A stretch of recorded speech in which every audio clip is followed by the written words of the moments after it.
৯৯% মানুষই জানে না দুধ দিয়ে খুবই মজাদার একটা সন্দেশ তৈরি করা যায় খুবই অল্প উপকরণে।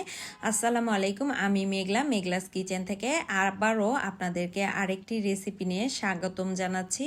আশা করি আজকের এই রেসিপিটি আপনাদের সবার কাছে ভালো লাগবে। আর এরকম মজাদার একটা সন্দেশ আপনারা যদি তৈরি না করে খান তাহলে কিন্তু আপনারা অনেক পস্তাবেন। আর এই সন্দেশটা একবার খাওয়া শুরু করলে আপনারা থামাতেই পারবেন না।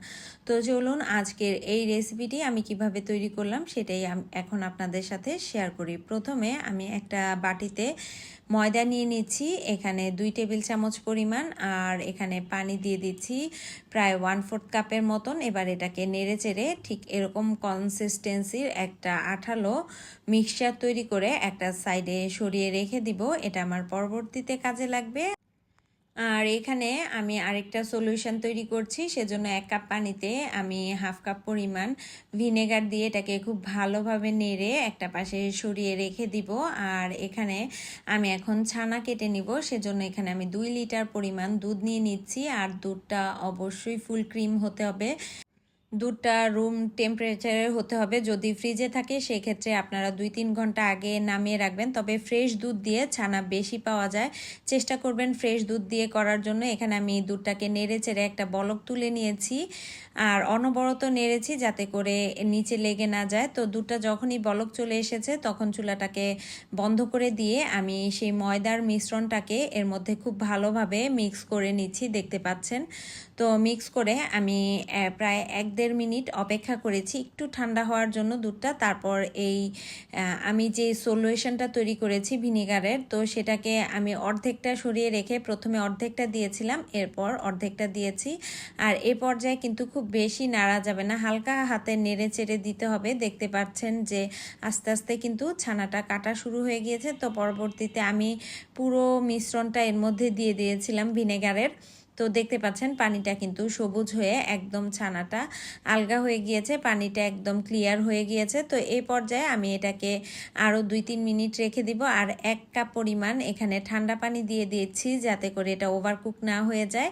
এরপর আমি আরও 2-3 মিনিট অপেক্ষা করে এবার একটা জালিতে আমি এই মিশ্রণটাকে ছেঁকে নিচ্ছি সম্পূর্ণটা। এখানে আমি পাতলা সুতি কাপড় ব্যবহার করেছি এটাকে ছেঁকে নেওয়ার জন্য। আপনাদের হাতের কাছে যে কোনো ধরনের সুতি কাপড় থাকবে সেটা ব্যবহার করতে পারেন। তো এবার আমি কলের ঠান্ডা পানি দিয়ে এটাকে খুব ভালোভাবে ধুয়ে নিব যাতে করে এটা ওভারকুক না হয়ে যায়। পানিগুলোকে আমি নিচ থেকে সরিয়ে আবারও খুব ভালোভাবে ধুয়ে নিচ্ছি, অর্থাৎ কয়েকবার করে ধুয়ে নিব যাতে করে ছানাটা শক্ত না হয়ে যায়। তো এভাবে ছানা কাটলে কিন্তু আপনাদের ছানাও মিষ্টির জন্য একদম পারফেক্ট হয়ে যাবে। তো আমি এই পানিটাকে আগে সরিয়ে নিচ্ছি, এরপর এখান থেকে হচ্ছে এই ছানাটাকে তুলে হাত দিয়ে চেপে চেপে হচ্ছে সবগুলো পানি বের করে দিয়ে তারপর কিছু সময় এখানে রেখে দিব যাতে করে ছানার পানিটা একদম বের হয়ে যায়। চাইলে আপনারা হচ্ছে কোথাও ঝুলিয়ে রাখতে পারেন, এতে করে পানিটা খুব ভালোভাবে ঝরে যাবে। প্রায় আধা ঘন্টার মতো আপনাদের এই ছানার পানিটাকে ঝরিয়ে নিলেই কিন্তু খুব সুন্দর একটা টেক্সচারের ছানা আপনারা পেয়ে যাবেন। তো আমি এভাবে রেখে দিচ্ছি প্রায় আধা ঘন্টার জন্য। এরপর ছানাটা আমি নিয়ে এসেছি, দেখতে পাচ্ছেন কতটা স্মুথ হয়েছে ছানাটা। ঠিক এভাবে যদি আপনারা মিষ্টির জন্য ছানা কাটেন একদম পারফেক্টভাবে ছানা পেয়ে যাবেন। এবার একটা ব্লেন্ডারের বাটিতে আমি সবটুকু ছানা নিয়ে নিচ্ছি, এখানে যতটুকু ছানা ছিল সবটুকু নিয়ে এর মধ্যে আমি গুঁড়া চিনি ব্যবহার করছি 1/2 কাপ পরিমাণ। এখানে দিয়ে দিচ্ছি গুঁড়া দুধ 2 টেবিল চামচ পরিমাণ, দিয়ে দিচ্ছি এলাচের গুঁড়া, এখানে আমি 1 চিমটি পরিমাণ ব্যবহার করছি। এটা টোটালি অপশনাল, আপনাদের হাতের কাছে না থাকলে না দিলেও চলবে। এবার এটাকে খুবই স্মুথ একটা পেস্ট তৈরি করে নিয়েছি, দেখতে পাচ্ছেন সম্পূর্ণটা। তো এবার আমি এটাকে একটা বোলে ট্রান্সফার করে নিচ্ছি। এবার এর মধ্যে আমি কিছু গাজর কুচি অ্যাড করে দিচ্ছি, এটা অপশনাল, আপনারা চাইলেও দিতে পারেন না দিলেও পারেন। তবে এই একটা জিনিস দেওয়ার ফলে কিন্তু এই মিষ্টির টেস্টটা অনেকটাই চেঞ্জ হয়ে যাবে। তো এবার এটাকে খুব ভালোভাবে মিক্স করে নিলাম। এবার এখানে আমি একটা 8 ইঞ্চি সাইজের মোল্ড নিয়ে নিয়েছি আর নিচে ঘি ব্রাশ করে একটা বেকিং পেপার দিয়ে এর মধ্যে সম্পূর্ণ মিক্সচারটা আমি খুব ভালোভাবে ঢেলে দিচ্ছি, দেখতে পাচ্ছেন। এবার এটাকে আমি বেক করে নিব, সেজন্যই মূলত এই বেকিং ট্রেতে দেয়া। আপনারা চাইলে চুলায়ও বেক করে নিতে পারেন, আবার চাইলে ওভেনেও বেক করে নিতে পারেন। আপনাদের হাতের কাছে যে কোনো জিনিস থাকে সেটা দিয়ে করে নিতে পারেন। আপনারা কেক যেভাবে বেক করেন চাইলে কেক এর মতো করেই এটাকে বেক করে নিতে পারেন, তবে এটা পানির ভাপে হবে।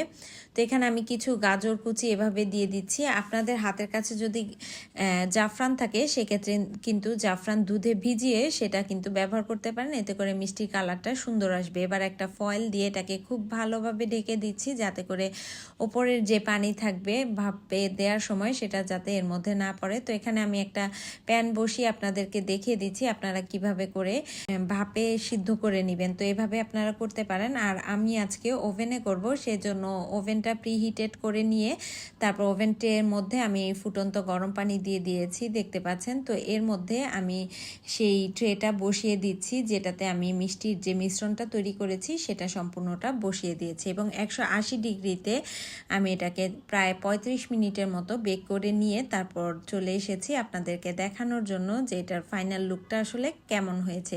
দেখতে পাচ্ছেন এটা খুব সুন্দরভাবে জমে গিয়েছে, আর উপর থেকে হাত দেওয়ার ফলে কিন্তু হাতে লেগে আসছে না, অর্থাৎ এটা একদম পারফেক্টলি কুক হয়ে গিয়েছে। তো এবার এটাকে মোল্ড থেকে বের করার পালা। এটা মোল্ড থেকে খুব সুন্দরভাবে আলতো করে বের করে নিতে হবে। দেখতে পাচ্ছেন 4-5টা ছুরির সাহায্যে একটু কেটে তারপর এটাকে বের করে নিব।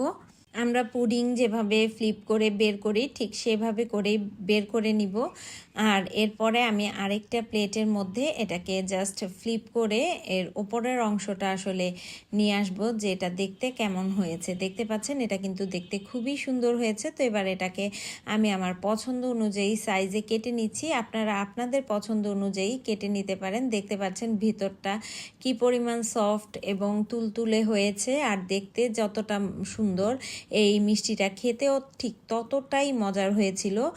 মুখে দেওয়ার সাথে সাথেই কিন্তু এই মিষ্টিটা একদম মিলিয়ে যাচ্ছিল। মূলত এ কারণেই এই মিষ্টিটার নাম সিল্ক সন্দেশ হয়েছে। আশা করি আপনারা এই রেসিপিটি বাসায় তৈরি করবেন, আর তৈরি করলে অবশ্যই ফিডব্যাক জানাবেন আপনাদের কাছে কেমন লেগেছে। আর এটা যদি একবার আপনি খেতে শুরু করেন আপনি কিন্তু কোনোভাবেই থামতে পারবেন না, অর্থাৎ আপনি খেয়েই যাবেন, এত মজাদার একটা মিষ্টি। আর অবশ্যই বাসায় আপনারা তৈরি করবেন। আজকে এই পর্যন্তই, আল্লাহ হাফেজ।